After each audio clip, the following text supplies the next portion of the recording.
Good morning, everybody. It'll be an interesting week. So this Friday, April 9th, is third deadline. So it's the time when committees have to make kind of progress on any major funding bills. So this week, if you haven't started seeing them already, both sides are coming out with their omnibus bills. And we've seen some funding levels for broadband start to come out, and I've heard whispers at least. So we're seeing 60 million over the biennium in the House. It'll be 30 million for each year. They're going to amend their bill in Ways and Means and then add it to their omnibus. On the Senate side, I've heard it's 40 million in the first year. The Senate omnibus is supposed to be out today, and they will have a hearing tomorrow evening at 5 p.m. in the Senate for a walkthrough of their bill and also public testimony. And then on Wednesday, they'll take action on their bill. And then the governor's request is still 50 million. So that is kind of what we're looking at today. We'll start to see both sides start to negotiate and reconcile their differences on their bills soon. Thank you for that update, Devin. Any questions for Devin on the update he just gave? Anyone? Can raise a hand in Teams or speak up. That's better. Okay, I'm not seeing any hands go up or any comments. Thank you, Devin, for that update. Looks like there'll be some activity happening here this week, so that'll be interesting to hear. So our next update, should have some at least something is going to happen, right? So sure. And if it's urgent, I'll make sure the group knows earlier than that. Okay, we appreciate that. Thank you. Okay, thank you for that update. We still have a few minutes before Representative Craig joins us. One topic I can bring up now, while we have a few minutes, is we had talked about potentially getting a writer on to help with the task force, and I've been working with Angie and Diane to figure out how we could potentially get that funded. So one thing we need from the group here is to submit potential, and you have sort of by voice on previous meetings, and some of you by email, potential folks that could be candidates for writers. So, but if you could formally, I'll make the formal ask now to send that to myself, Diane, and Angie. We can collect those and then figure out how we move forward. So if you know of anyone that might be interested, if you know of someone that you think could be a good candidate, and if you haven't done so already, please go ahead and send those in, and then we will get that information in. And we're still trying to work through the funding mechanism, and there's something about at the time in which we can pay and when the fiscal time ends and restarts for next year. So we'll get all that figured out. But getting sort of a list of candidates is probably item number one for us to be able to move forward on that front. And the sooner we can onboard that individual, the faster they can not only join these task force meetings, but they can also join the subgroup meetings, because as you all know, like from last year, that's where a lot of the suggestions and recommendations will come from, that then get bubbled up to the larger task force for discussion. But if that individual is aware of those requests, they can formalize it or put it down on a document that we can review. Makes the discussion go a lot faster, as well as we need to onboard them on the document from the previous year, from 2020, to make sure any kind of relevant information from that flows into the recommendations for our 2021. So again, we'll make the ask here, and we may even follow up with an email as far as, if you know anybody who's a good candidate for that, please get those submitted to us. Thank you. Any questions on that? Okay. Get that out of the way, because I didn't forget that. I wanted to make sure that was in. Okay, so it's 10:11. I don't know if we have Representative Craig online with us yet. Oh, I don't see it on the list. She should be joining us momentarily. Oh, no problem. Thank you, Christina. Diane, was there any other outstanding items to cover? We had a question about a state demographer at one point, but Yeah, we have some time at the end to talk about questions for the state demographer. I think we could talk about confirming that we'll have the fixed wireless panel at the May meeting. I know that Paul has been working to pull that group together, and it sounded like they preferred to attend the May 24th meeting. Is that correct, Paul? Yeah, that's my understanding. I think, wasn't Tim Johnson, we're working with Tim Johnson from MVTV. I think he has a couple of other panelists that he's going to have join that. So it should be good presentation. Okay, then I have not confirmed that with Tim Johnson, but I will go ahead and do that then if it's all right with the task force. So that May meeting, we would have the state demographer on, and we'll talk about questions for her later in the meeting, and then we'll have the fixed wireless panel plus our normal subgroup report out.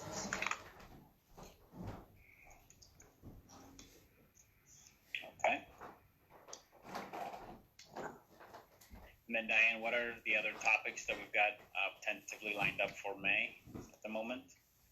Well, for me, it would be the state demographer. Usually we have time when we're doing the virtual meetings and they're 2.5 hours. We usually have time for about 2 presentations. I mean, we could do something else short if anyone has something. The June 14th meeting, we thought we would maybe invite ARC. They weren't available for the April meeting.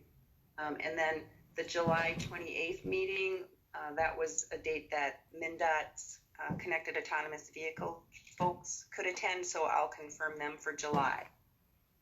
But we would have room at both the June 14th and July 28th meetings for other speakers that the subgroups might want to propose. And then September 14th and October 5th. And I know we might be able to do some things on the road, and I know there's talk of doing education and tribal at those late summer, fall meetings before we really start devoting most of the time to report writing. Yeah, I would agree with that.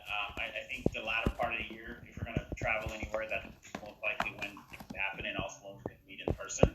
So we can reserve those meetings for either reviewing the report together and we get together face to face, or if we have to make a trip somewhere, that'd be the time to do it. So any kind of informational sessions where we are learning, where we get a chance to ask questions to experts, those are probably the right topics for May, June, July time. So if you, as a group, when you meet together, if you have some good candidates, let us know. Also, getting dates lined up is a little bit of I won't call it a big challenge, but you still have to get the right dates to work that work with our meetings as well as that those individuals. So the sooner we can get those names, the better, so we can slot them in and make sure we can get them nailed down for a date as well as a time that works for them. So if you can get that to us, that'd be great. And this is Diane. I would just add in, if you're thinking of proposing that the task force go on the road, keep in mind the capability to have virtual attendance at those meetings. I know that can create some technical obstacles, but I think that's an option we're probably going to want to have to consider going forward. Okay. Any questions from anyone on that topic?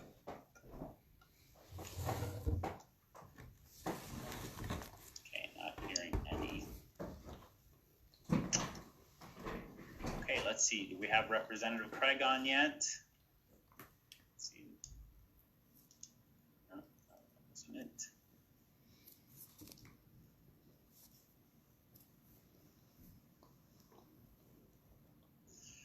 We'll just give it a minute, give her a chance to join, and we'll get started on that topic.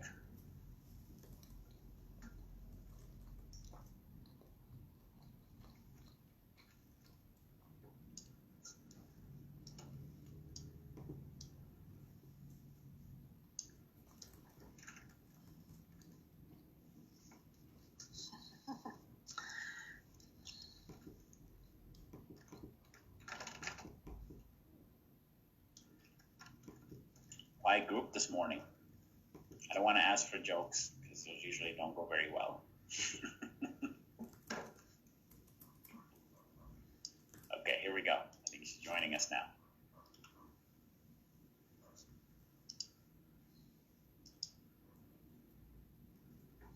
Okay. Representative Craig, are you with us? I am. Can you both see and hear me? We can certainly hear you, yep, and we can see you. Perfect. Oh, fantastic. Thank you so much. It's really an honor to be here with you this morning. Well, no, thank you for having us, and we're excited and eager to hear from you. So for everyone on the call, we have U.S. Representative Angie Craig. She represents the 2nd Congressional District, resides in Edina. She was first elected in 2018 and took office in January 19. And I know broadband is a topic that's near and dear to her heart. So we're really honored and pleased to have you here speak to us. So with that, Representative Craig, I'll turn it over to you for just some opening comments, and then we'll follow up with some questions and we'll probe some more. Thank you so much. Really appreciate the opportunity to be here. And I woke up this morning thinking it might actually finally be Infrastructure Week in America. We saw lots of folks yesterday talking about the American Jobs Plan, including our Transportation Secretary, Pete Buttigieg.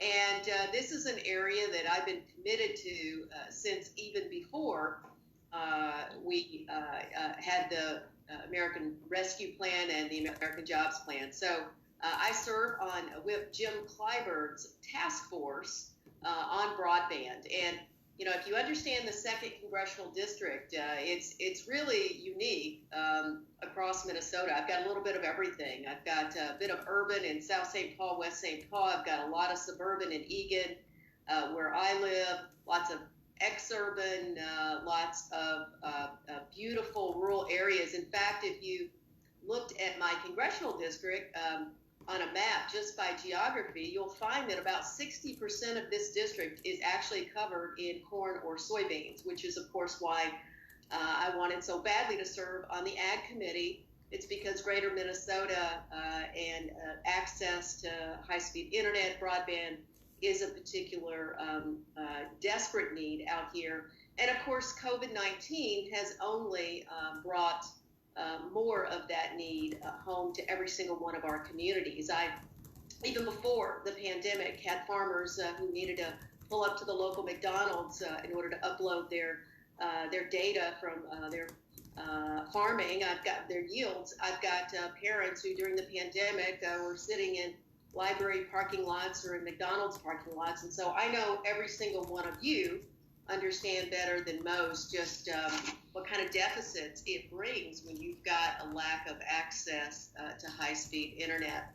I have an even greater opportunity here in the 117th Congress, I believe, because I successfully ran for and was appointed to the House Energy and Commerce Committee. I'm the first person from Minnesota to be appointed to this committee since Bill Luther, for those of you who go back that long into Minnesota politics. And of course, as a member of the Communications and Technology Subcommittee on E&C, I'm able to really advocate and fight. So I am super excited. I do believe that we are going to get, a substantial investment out of this transportation and infrastructure bill that the current administration is talking about. I think that the way they look at infrastructure is a little more broad, and I agree with that substantially. And I'll just tell you all that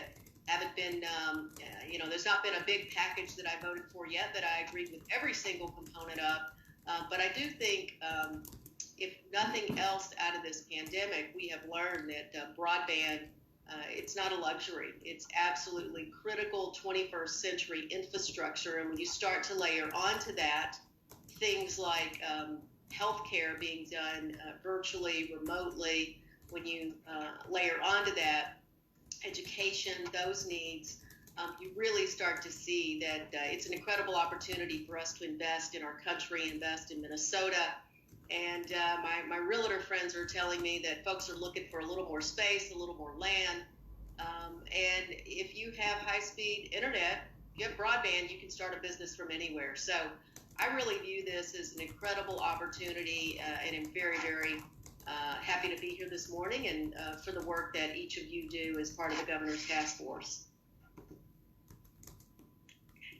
Thank you so much, and agree with every statement you made there and how critical broadband has become, and especially highlighted during this pandemic. For folks on the task force, again, if you have questions, just raise the hand in Teams, and I'll be sure to call upon you. Maybe I'll start out with a question while folks are kind of formulating some other comments in their heads. So obviously, I think everybody recognizes the issue. In DC, what are some of the challenges you're hearing as far as passing a broader bill to be able to build this infrastructure for broadband? Well, unfortunately, I think the politics often gets in the way of good policy in DC. And, I work a lot with, some of my colleagues. And in fact, I work with Pete Stauber a lot. I've been up to his district to do some work on this issue. And we all agree on the need. How you define infrastructure, how far you define infrastructure, how that fits into an overall plan. How it gets paid for is usually the sticking point, quite frankly, in politics. And of course, we'll see what the administration comes back with. Obviously there are some corporations today that aren't paying any taxes in the U.S. Many of you know I'm new to politics still. I've been involved for about 5 years. Before that, I spent 22 years working for 2 global multinational medical technology companies. And, I think that as I traveled around the world for those couple of decades, what is just stunning to me, particularly if you travel to Asia right now, we are losing, and we'll lose our competitive advantage if we don't make some of the investments. And, broadband is one of those that I believe is just critical. So, the sticking point is always, how do you pay for it? Do you run more deficit, which, of course, on a bipartisan basis, we've passed a lot of bills to help us in the short term get through COVID. But the way I view this particular bill, this particular investment need, is really a long-term, long-run investment. And the truth is that Washington's not very good at long-term. They're not very, we're not very good at strategic planning. The thinking is in 2-year cycles instead of what's best for the country in the long run. So I suspect that the politics of it will end up being the issue. Okay, yeah, you're absolutely right. Question from Brian Crambier. Thanks, Teddy. Thank you, Representative Craig. One of the things, just reading some of the news stories over the weekend, like $2.3 trillion in an infrastructure package. I think $100 billion is being allocated for broadband, or being discussed in President Biden's legislation or proposal. A lot of discussion on is it all going to be fiber foolproof, and maybe you just have some thoughts on that. Because one of the things that we get to look at and hear about is some of the different technologies available here on the task force. So, thank you. I think we got to keep an open mind on how we get high-speed internet to America. And I hear of, and I'm sure you probably are even more close to this, some really interesting technology that's under development that could be a little bit of time away, but. I know Senator Smith and I have both been on the FCC over the number of years to really get accurate mapping, which of course is just a huge issue to know where these investments should actually, get to go. And I just had a conversation about 3 weeks ago with the acting FCC chairwoman, and on that call we talked about the need to improve our mapping, and she's doing some work there. And I know there are some of my colleagues who feel like we ought to wait on the mapping work in order to start making the investments in broadband. But, we don't have to invest everything at one time, right? As mapping improves, we can move forward. And, Brian, I would say to you that I think we have to keep an open mind about whether the best and most cost-effective and efficient approach is fiber, or whether there's some other technology around the bend that will help us get there. Thank you. Other questions from the task force members? I don't see any hands up, but I have another question while we wait on that one. So as far as, obviously there's the federal funding, how do you see, and we work at the state level, right? But how do you see the federal state collaboration ongoing, in the future? Like what's a maybe a decent model that we can aspire to? Well, I think that, we've got to rely on our state partners to know best where to do these projects. I'm a big believer that, if I'm going to go fight for federal funding, that's great, that's fine, but I want to bring it home to my local communities to figure out where we make those investments, whether that's, highways, roads, bridges, or broadband. So again, I just, I want to make sure that we're making the best decisions we can with accurate mapping. And there's another side of broadband. It's not just rural broadband that is the issue. And it's access to something doesn't mean you can afford it. So there's other things that I think we need to be critical and thoughtful about in terms of how we increase access to high-speed internet for anybody. And I'm in particular, I've been active on the jobs plan to make sure that, reliable, affordable internet options are available to folks, and that, for folks who can't afford, the $139 a month plan, making sure that there's some sort of monthly discount available for low-income folks. Again, we're only going to continue to disadvantage the already disadvantaged communities if we continue to make broadband unaffordable for folks. It's the same conversation we have around healthcare in this country, right? If you can't afford it, then you don't have access to it, whether it's available to you or not. Yeah, you're absolutely right. And one of the things we talked about, even for this task force, is that's one topic we want to tackle, is this kind of question of not only just availability, but the affordability, and making sure we have that inclusion. Mark Johnson has a question or comment. Hi, good morning. Good morning, Representative Craig. Thanks for joining us today. So I guess my question is just kind of around what do you talk about at the federal level in terms of coordination of these kinds of programs?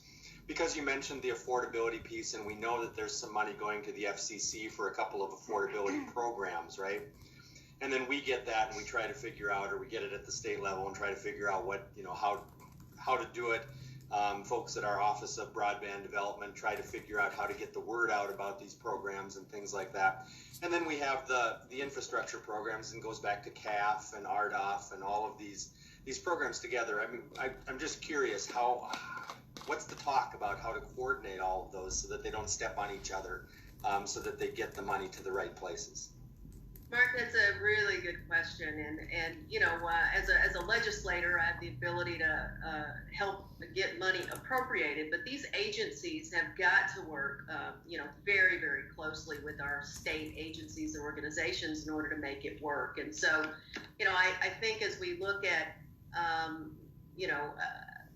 agencies like the Small Business Administration, and how that coordination has worked through this pandemic with the Paycheck Protection Program or the EIDL loans, or it's given me a lot more insight into when you try to do these things really fast, often you don't do them as effective as you possibly can. So Mark, I think there's got to be a lot of coordination between our federal agencies in the state of Minnesota, states around the country. And, the truth is, again, the more we can appropriate the dollars, provide some guardrails for how they can be spent, and then let, the state and the local communities run with this, I frankly think that's going to result in a better outcome for us.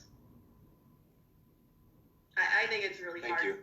I think it's really hard for the federal government to implement things at a local level. And, that's why I usually start out my conversations with local communities with, what do you want the federal government to do more of? What do you want us to stop doing? Okay. And last question, obviously, our task force is focused on Minnesota, but in a lot of cases, a lot of states are looking at Minnesota as a model to follow and potentially improve upon that and see what they can do from their side. So question to you is, how as a task force, as a Minnesota task force, can we help you in some of the conversations you're having in DC? Well, I think, making this as apolitical as possible and just clearly focused on the good policy of it, what kind of, growth opportunities see this being able to create. My experience in the private sector for all of those years was that when good, thoughtful public sector investment occurs, that often private sector growth follows. And so partnering with your local communities to really understand, in the long run, again, we're really bad at long-term planning as because of the politics of some of these things. But the more you can communicate to us the long-term impact of today's investments, I think the better the plan will be, the bolder the plan will be. And, I do think that this $100 billion investment in broadband, in high-speed internet across this nation is bipartisan. It's just when you throw it as part of a $2.3 trillion package and you start talking about, raising corporate taxes from 21 to 28%, which is apparently where the administration is in their thinking, or some sort of alternative minimum tax that corporations must pay, that's where it starts to get political. A lot of folks in Washington have signed no new taxes pledges. And, no new taxes means no new taxes on anybody. Nonetheless, that in 2017, the corporate tax rate was at 35%, and it was reduced to 21%. No new taxes to folks means no new taxes. So, I think, my own view of it is that there is strong support across a lot of places. Now, not in a lot of tax departments of a lot of companies, because they've deployed a lot of accountants over the years. I worked for one of those, right? To try to pay as little taxes as possible. I was actually a huge proponent of corporate tax reform when I ran for Congress the first time. I thought we ought to let multinational companies repatriate their foreign income at a lower tax rate, because they were letting those piles of cash pile up internationally and then making international acquisitions because there was nothing they could do with it back here in the U.S. without having a big tax bill. So I've been a proponent of corporate tax reform, but I don't think anybody thought that you would lower the corporate tax rate to 21% and then leave all the loopholes, carried interest loopholes, all of those in place in addition to that, so that a lot of smart folks could get their taxes down to zero for a lot of years. Now, I know the debate's going to play out, but it seems like there may be some pretty big companies that are not paying their fair share of U.S. taxes at the moment, and we do need to take a look at that, because there are a whole lot of small businesses in my district that are paying, in my view, more than their fair share. So I serve on the House Business on Small Committee, the House Committee on Small Business. I serve on the House Committee on Ag, and I serve on Energy and Commerce. So to me, those are all really great aligned places to be able to work to create economic growth. And that's what I'm going to be focused on. Great. Thank you very much, Representative Craig, and we appreciate you spending an extra few minutes here with us. Again, thank you for making the time and speaking to this task force. It was an honor to have you, and anything we can do in the future to help you, please don't hesitate to reach out. Thank you. And I just end with this. I don't have all the answers. Energy and Commerce Committee doesn't have all the answers. So if you have some specific ideas that you think I ought to take back to Washington, please do let me know. Okay, we'll certainly do. Thank you very much, and thank you for your time. Thank you. Sure. Okay. So we're running just a few minutes behind, but I'm sure we can catch up with the extra time we have built into the agenda today. Our next topic is going to be on LTD Broadband, and we have Corey Howard, who's the CEO of LTD Broadband, and Haley Tolleson, who's the marketing director. I see both of them are on the line, so Corey and Haley, I'll turn it over to you. Thanks, Teddy. Pleasure to speak with the Governor's Broadband Task Force today. As a Minnesota native, I'm super excited at the result of the RDOF auction and what we're going to be able to do to bring fiber infrastructure to a lot of parts of Minnesota.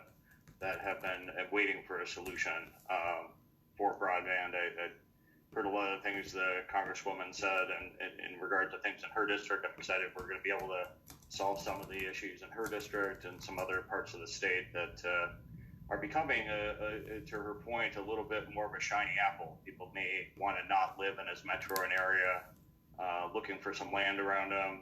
The broadband is going to be a key piece of making that a practical reality for folks to consider living in a rural area, and that's where we primarily operate and have operated for the last 11 years is in quite rural areas. Certainly the COVID epidemic in the last year has amplified the need for broadband, so we definitely hear the stakeholders that are reaching out to us as a result of the RDOF award, sort of asking when they're going to be able to get access to the infrastructure.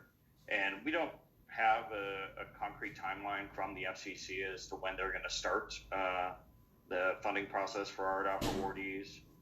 There's 417 participants in the RDOF auction process, and the FCC is going through all of the applications with their engineers and having a collaborative process with the awardees. We've actually had our engineering call with the FCC and are working to answering some of the fill-in-the-gap questions for them.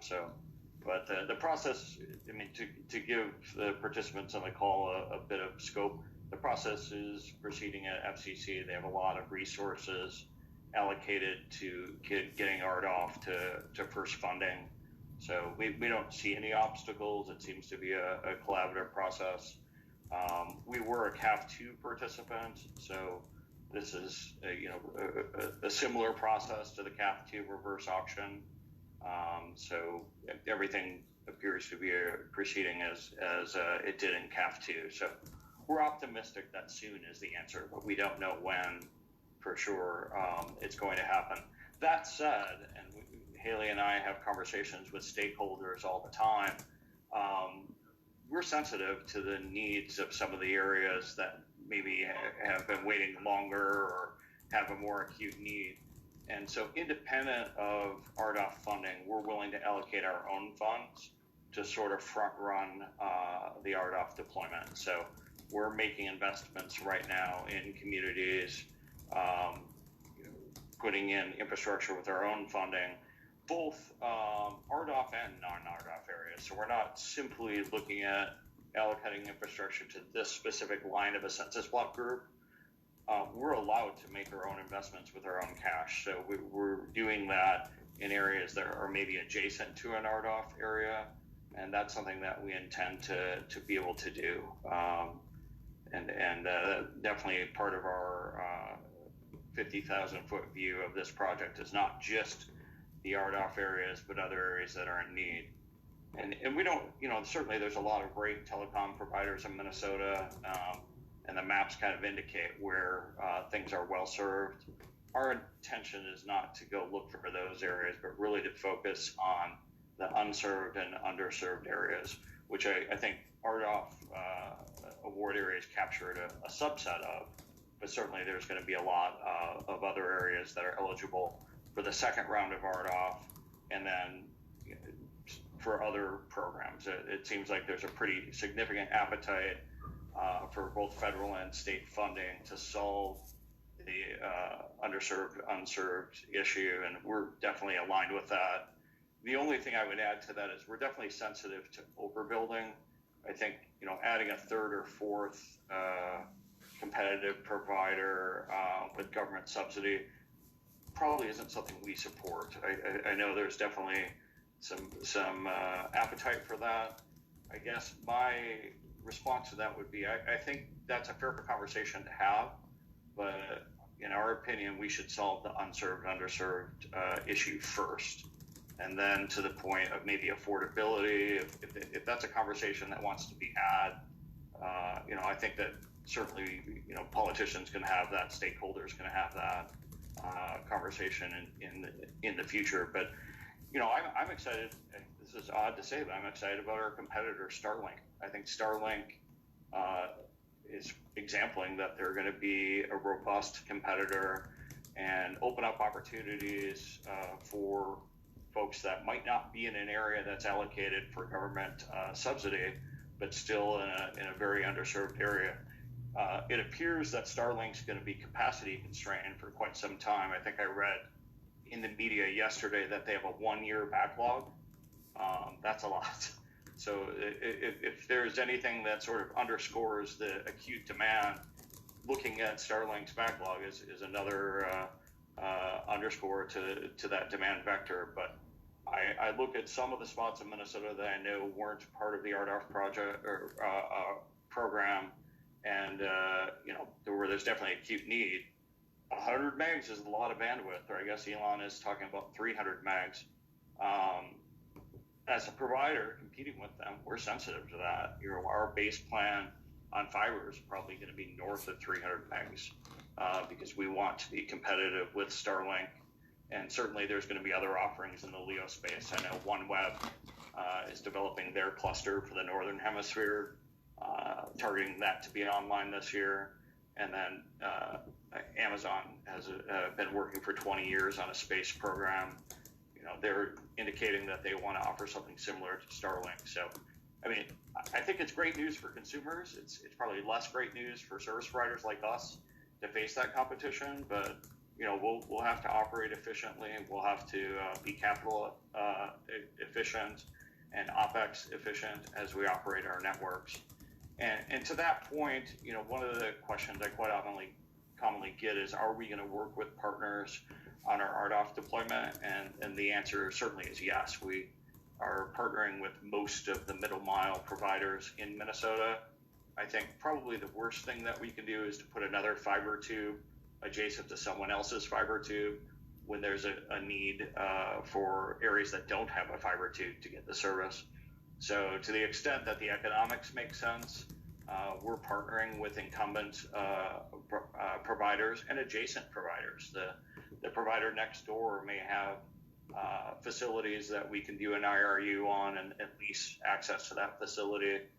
We definitely want to have those conversations and be good partners to our adjacent competitors.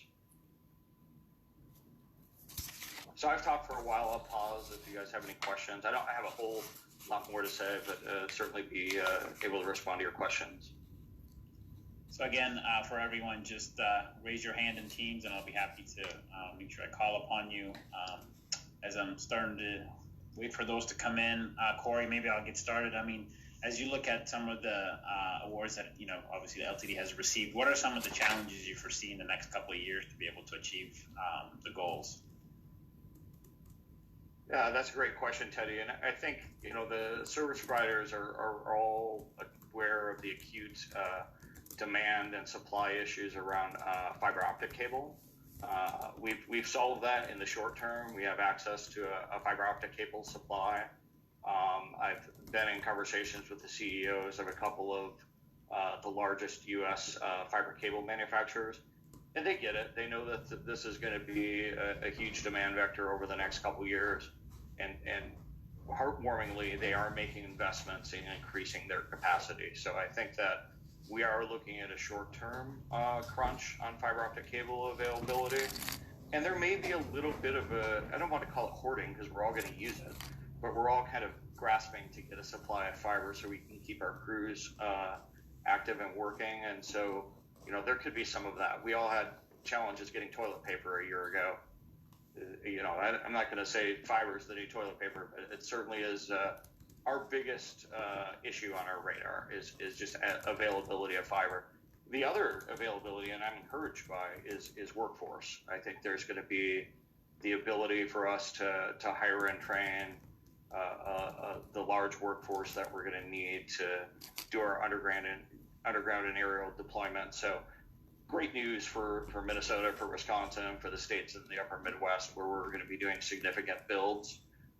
We'll be creating a lot of really good paying construction jobs. So we're excited about that. Yeah, no, certainly some challenges there. Mark Johnson has a question. Yeah, good morning. Good morning, Corey. Thanks for joining us today. Question about what what can we do, those of us, when we're working with our local, our counties and our cities and our townships and our so on, what can we do to help you, figure out timelines and figure out where to go and do all those kinds of things? What can we do to help? Great, thanks for that question, Mark.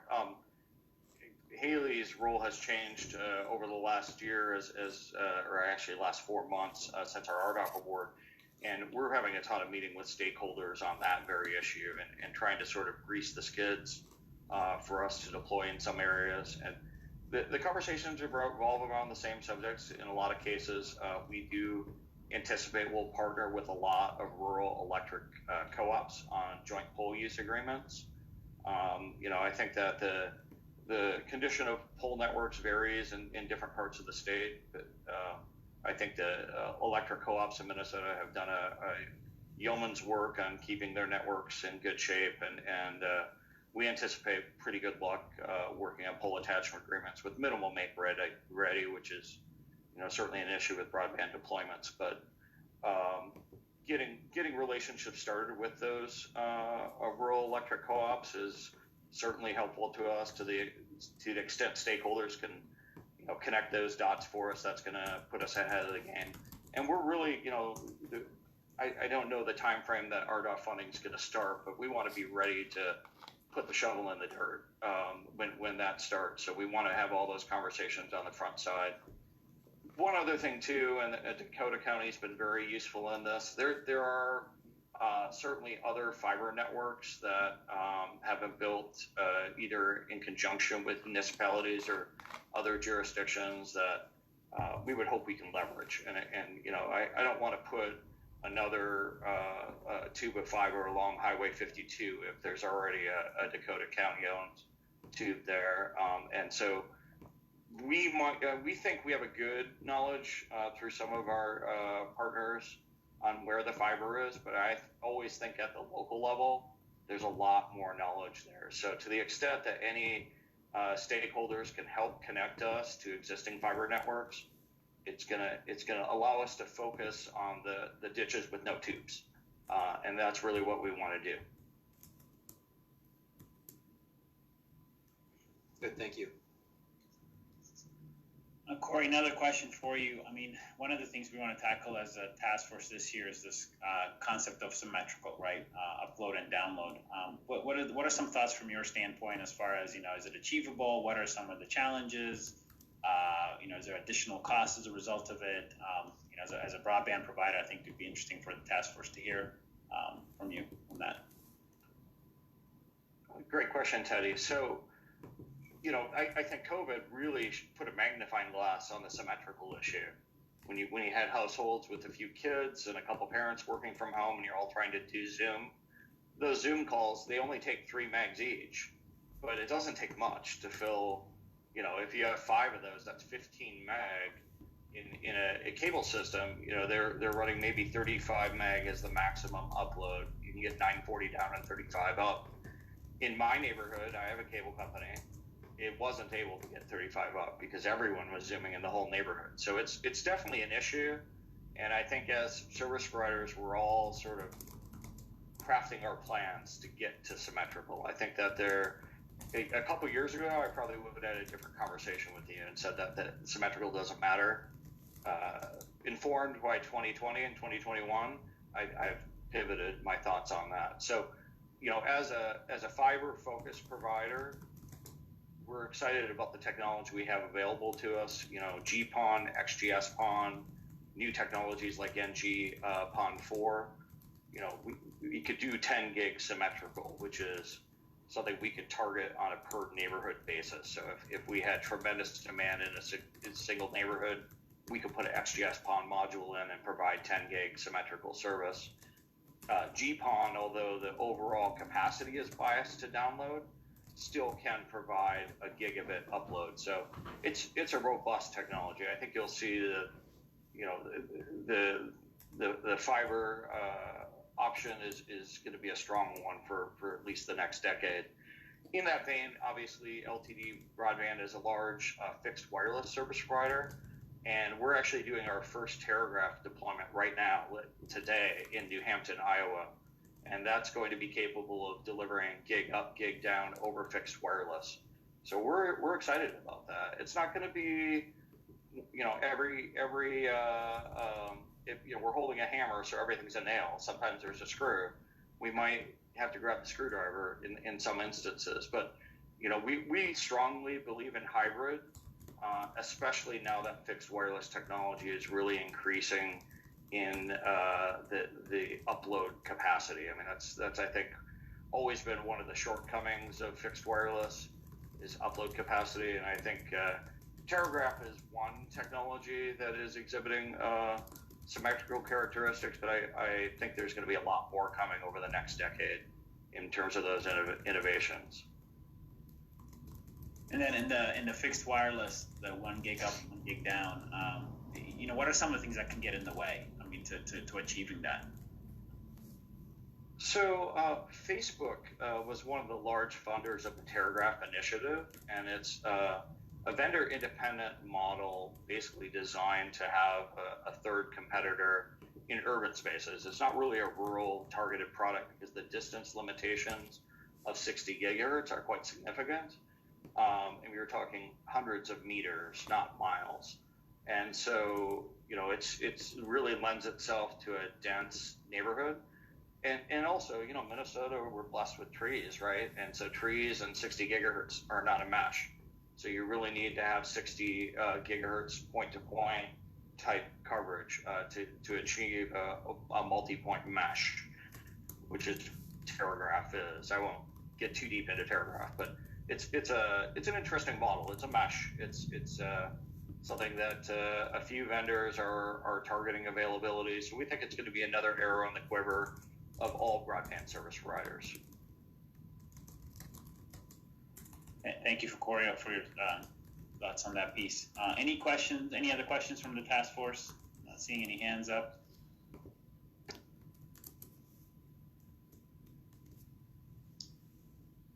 Okay. Steve Georgie has a question. Go ahead, Steve. Corey, I'm from the Iron Range where we have glacier deposits of bedrock. And unfortunately, the RDOF award halted 3 real viable projects by local providers. And, we're on pause now. You don't have services in our area. And again, to gear up your company to be able to cover, multiple states, and none of them are small, and very rural, very underserved. We're really concerned about the time frame and the ability to find those workers to do all of these various multiple project areas. So just curious about your thoughts on that. Well, we're definitely aware that some of the applications for board funding overlapped RDOF areas, and I think that would have been an issue regardless of the awardee. But as I kind of said at the outset, we're definitely sensitive to need. So would love it if you would reach out offline to Haley and myself, and we can talk through what we can do to get high need areas to the front of the line, because this is a 6-year build project. We're not going to get everything built in year 1, but we definitely want to have a fireman's work ethic and put out the biggest fires first. And I think that's a reasonable approach to it. We definitely are retaining seasoned industry professionals that have put together large construction teams before. So we feel that we're doing something important, but not novel. I think the fiber deployments that we're working to do, to your point, in your area where you have limestone, we're obviously going to look at aerial. I think we're well informed by what the electric utilities have done in their deployments, and we're on a national basis in our 15-state award area. We intend to mirror what those companies have done. We're not going to suggest that they've done poor analysis. So in your area where the utilities are largely aerial, we plan also deploying aerial. Which, you know, there's some areas of the country that are surprisingly aerial. California, in the areas that we've been awarded, appears to be roughly 90% aerial. And there's great news of aerial. There's better news in Minnesota because the aerial is protected by surrounding forestry, so you don't have the straight line winds on ice issue that you can have in open fields. So we're encouraged that because in the industry, I guess, you look at underground versus aerial. I think it's a reasonable expectation that in most cases, underground plant is going to have a longer useful life. I would say maybe the exception is where you have some more protected terrain like northern Minnesota. So we expect, although the RDOF program is only a 10-year program, we expect a significantly longer useful life to our infrastructure. But definitely reach out offline. We'd love to have a conversation.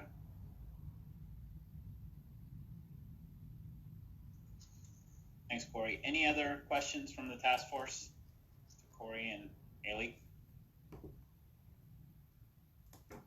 Okay, not seeing any hands up. So, Corey, I really want to thank you for your time and being able to come to the task force and address and kind of give us some insights on what LTD is doing. Certainly want to see you successful in your endeavors, and anything we can do to help you, please reach out at any point in time. And if you need to come back and speak to the task force again, I'm happy to have you on again as well. Great. Thank you for having us. I appreciate it. Great. Thank you. And thank you, Haley, to you as well for coordinating this. So thank you. Take care. Okay, it's 10:58. We're 2 minutes ahead of schedule, so it gives us an extra minute for a break. So let's do this. Let's take a break, and we'll get back together at 11:10. Thank you.